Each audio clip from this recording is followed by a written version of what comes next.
Okay ka lang ba na ginagawa kang meme? Oo, yung mga balutin.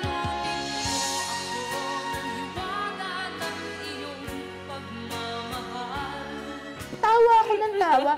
Kasi noong una hindi ko makuha, ba't may picture ako, tapos parang may ganun, parang no parking, di ba? Yung pala yun, bawal mag-uwi ng pagkain kasi nasa buffet. So tinataga ko ng mga fans ko, tuwan-tuwa naman ako, dahil parang feeling ko, yung mga batang di naman alam kung ano yung Bituing Walang Ningning. Alam tuloy nila ngayon, movie ni Sharon, yan, kanta niya yan. So, huwag kang magsha-Sharon. Sharon, pasensya ka na ha. Bakit? Kasi in keeping daw with your role and iconic song na balutin.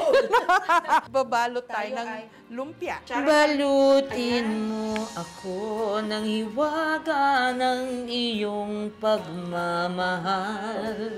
Hayaang matakpan ang kinang na di magtatagal.